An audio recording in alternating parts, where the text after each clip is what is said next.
lots and lots of happiness. In the history of music, some partnerships are so iconic they feel like they were written in the stars.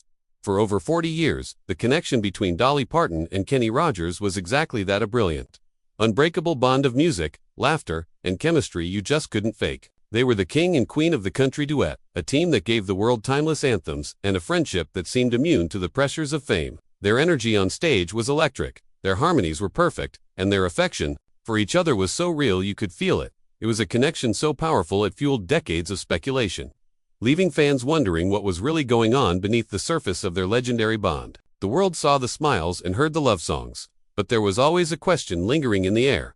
For over 40 years, their on-stage chemistry was undeniable, their friendship legendary. But behind the laughter and the hit songs, a question always remained. Now, at 78, Dolly Parton is finally breaking her silence on Kenny Rogers, and her emotional confession reveals the deep, unspoken bond they truly shared. This isn't the story you think you know.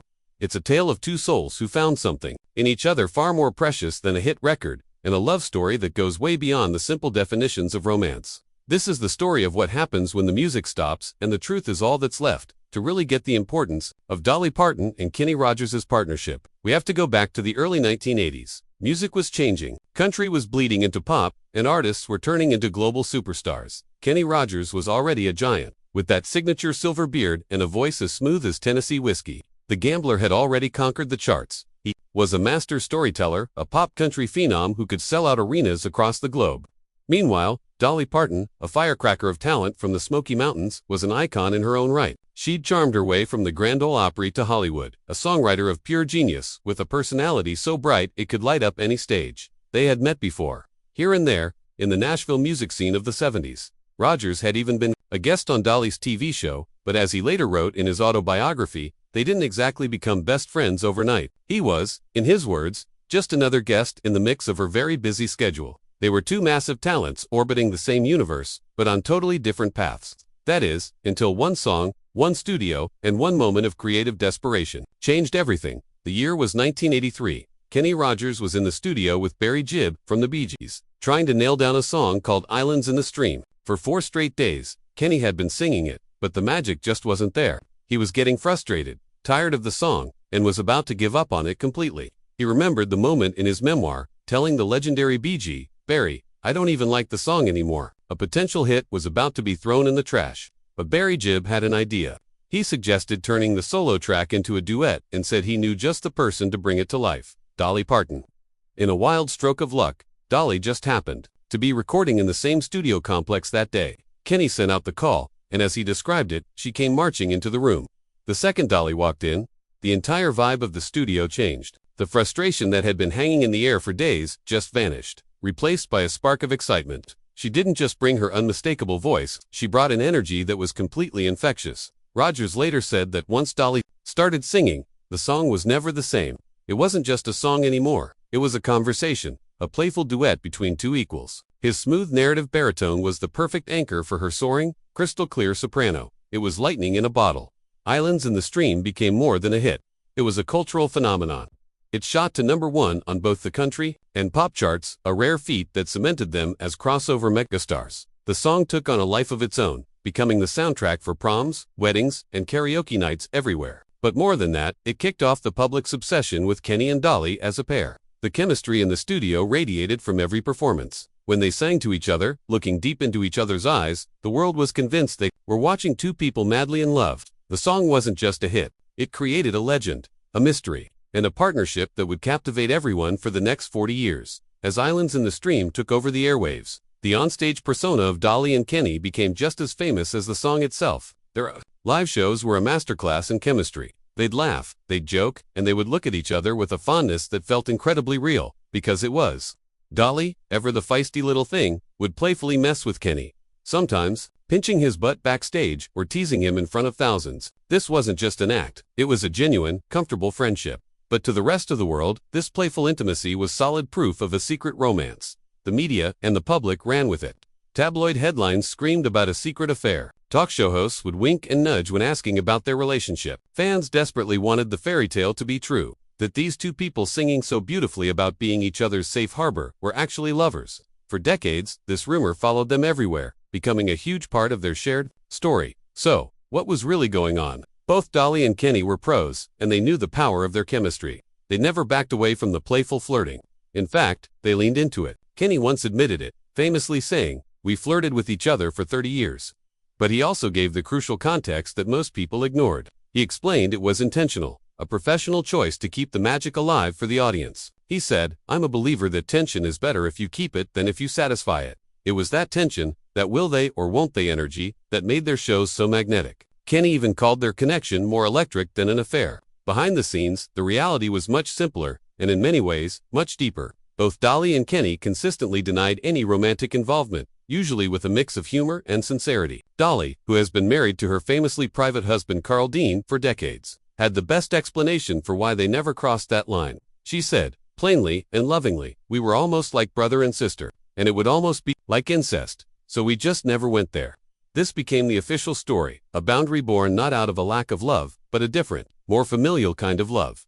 Kenny echoed this, confirming the decision to stay friends was mutual, a pact to protect something they both cherished. "We may have been tempted," he once admitted, "but we didn't want to ruin a good friendship. I think it would have." He'd also joke about it, quipping that the other reason it never happened was simple: "She said no to me." Even those closest to them knew the truth. Kenny's ex-wife, Mary Ann Gordon, who was married to him when Islands in the Stream blew up, confirmed she was never threatened by his friendship with Dolly. She admitted a stray thought might have crossed her mind, but she knew it was a genuine, platonic friendship. Rogers had been honest with her, explaining that he and Dolly had a cute thing going and that they both knew acting on it would ruin the special dynamic they had. For decades, they lived this double life.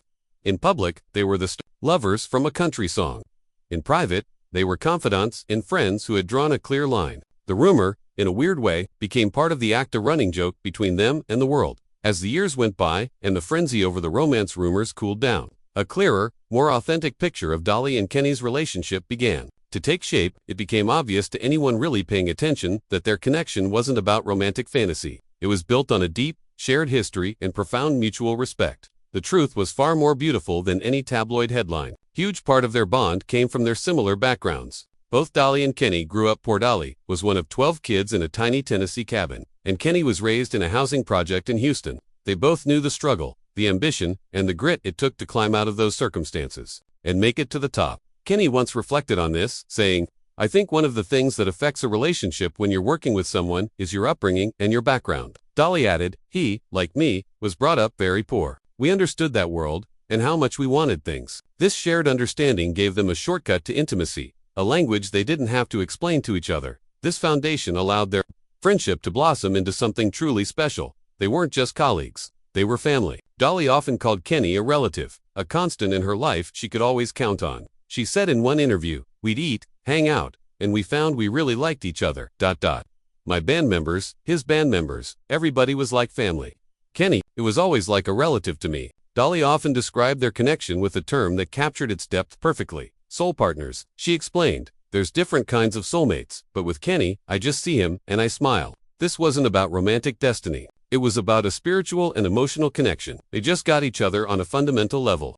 That song laid the truth bare. The great love story of Dolly Parton and Kenny Rogers wasn't about a secret affair.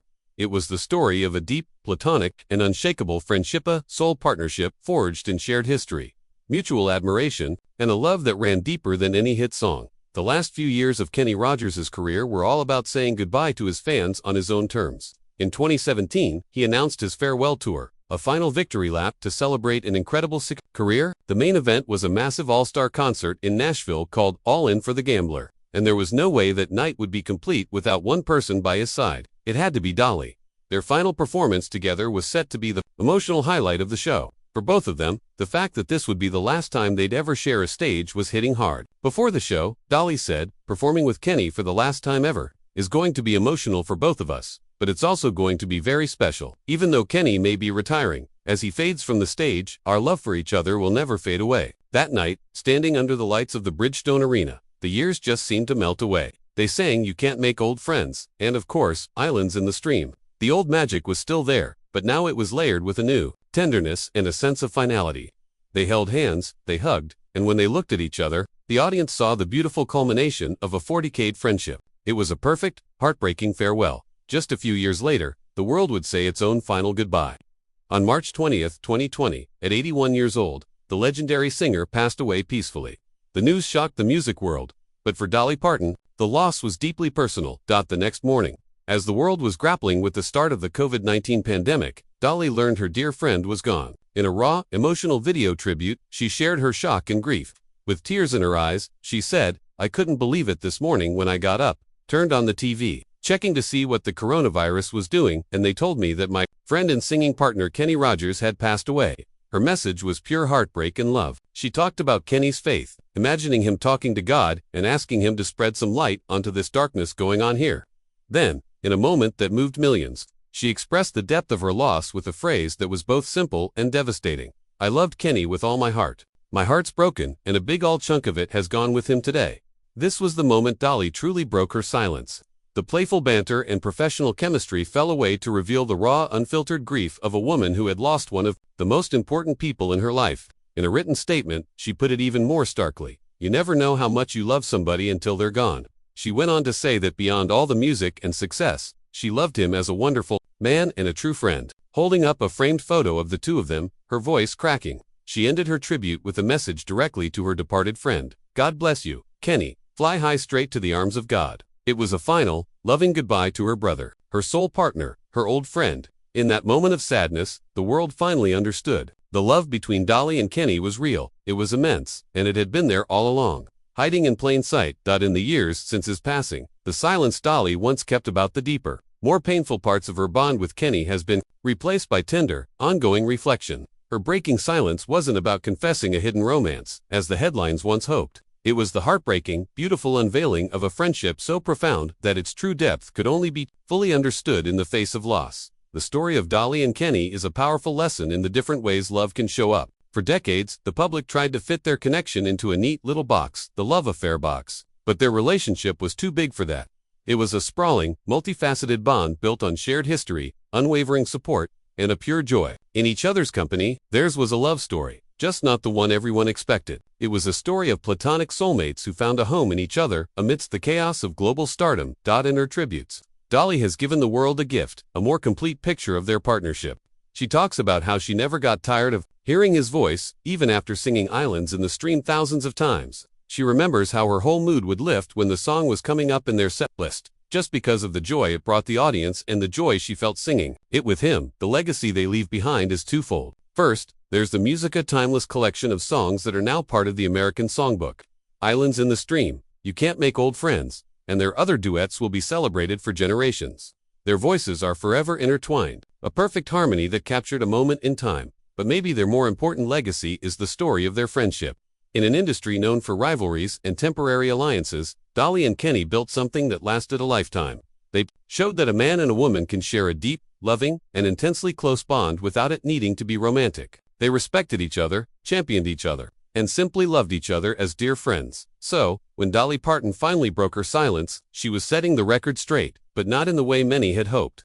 She was correcting the narrative, not by revealing a secret, but by confirming a truth that had been there all along. The love was real, the connection was deep, the partnership was legendary. It was never a story about what if, it was always a story about what was a 4-decade testament to a friendship that was, in its own quiet way, the greatest duet they ever performed. If you were touched by the incredible story of Dolly Parton and Kenny Rogers, and you want more stories about the legends of music and the bonds they shared, please consider subscribing to our channel. Hit the notification bell so you never miss a new video, where we explore the untold stories behind the songs and the stars who sang them. Thank you for watching.